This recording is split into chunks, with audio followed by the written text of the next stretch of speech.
साल 3200 कबले मसीह। जब दुनिया के बेशतर हिस्से अब भी बिखरी हुई कबाइली आबादियों पर मुश्तमिल थे, तो मेसोपोटामिया के मैदानों में एक हैरानकुन शहर उभरता है। ऐसा शहर जो तिजारत, इबादत, इख्तरा और तहरीर से भरपूर है। ये है उरुक, या जैसा कि समेरियन उसे कहते थे, उनुग। और ये सिर्फ एक शहर नहीं, बल्कि मुमकिन है कि ये दुनिया का सबसे पहला शहर हो। ये अजीम शहर मौजूदा जनूबी इराक में दरियाए फुरात के किनारे वाक़या था। उरुक ने 6500 कबले मसीह से 4000 कबले मसीह के दरमियान उरूज हासिल किया। उरुक एक बहुत बड़ा शहर था, एक गुंजान आबाद, सियासी तौर पर मुनज़्ज़म और तकनीकी तौर पर तरक्की याफ्ता शहरी मरकज़। हकीकत में बहुत से माहिरीन इसे तहजीब की जन्मगाह कहते हैं, और हमें इसके बारे में इल्म तब हुआ जब 1849 में विलियम लॉफ्टस नामी एक बरतानवी माहिर आसार कदीमा ने इसके खंडरात को दरियाफ्त किया, जो सदियों से सहरा की मट्टी तले दफन थे। तो ऐसा क्या था जो उरुक को बाकी सब शहरों से मुख्तलिफ बनाता है? आइए इसको वाज़े करते हैं। सबसे पहले आबादी। अपने उरूज के दौर में उरुक की आबादी 40,000 से 50,000 के दरमियान थी। उस वक्त किसी भी बस्ती की आबादी इतनी ज़्यादा नहीं थी। ये शहर 250 हेक्टर्स पर फैला हुआ था, और इसके साथ साथ कई सदियों तक ये दुनिया का सबसे बड़ा शहर रहा। दूसरे नंबर पर शहरी मनसूबाबंदी। उरुक में इजला, मंदिर, अवामी मुकामात, ज़िगुरत यानी मुकद्दस बुलंद इमारतें और इंतज़ामी इमारतें थीं, जो एक मुनज़्ज़म हुकूमत और शहरी ज़हनियत की अलामत थी।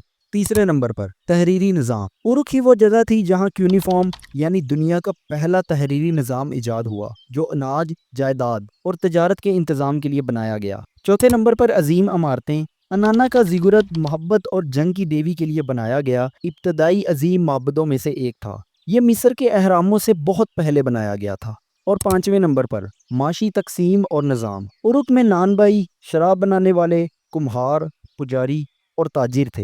हर कोई अपने मखसूस पेशे में काम करता था। यहाँ माशरती तबकात, महसूलात और रिकॉर्ड रखने का निज़ाम मौजूद था। मुख्तसरन ये जदीद शहरों की तरह काम करता था। उरुक एकदम तामीर नहीं हुआ, ये सदियों की इज्तमाही मेहनत, तजुर्बात और इर्तिका का नतीजा था। एक जदीद निज़ाम उस वक्त जब बाकी दुनिया अभी देही या खाना बदोश थी। लोग अक्सर पूछते हैं, क्या मिस्र ज़्यादा तरक्की याफ्ता नहीं था, या बाबुल का क्या? मिस्री अहराम यकीनन हैरानकुन है, लेकिन वो शहर नहीं थे। वो तदफीनी मुकामात का हिस्सा थे। ऐसी जगह नहीं जहाँ हज़ारों लोग रहते, काम करते और हुकूमत चलाते हों।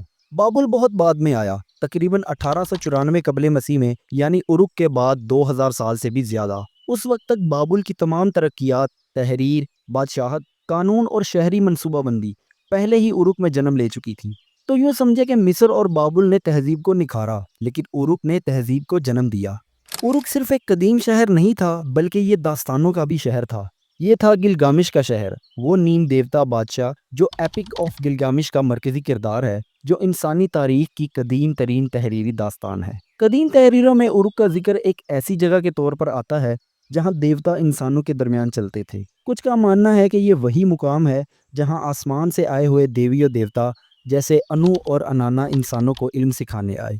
आज भी कुछ महक़क़ीन और नज़रिया दानों का ख्याल है कि उरुक शायद इंसानी असल के राजों को छुपा रहा हो, और शायद गैर ज़मीनी मखलूक़ात से भी राब्ता हुआ हो। अगरचे मरकज़ी आसार कदीमा ऐसे ख़यालात को तस्लीम नहीं करता है, लेकिन उरुक का मुअम्मा आज भी हैरत, तजस्सुस और तहकीक को ज़िंदा रखता है।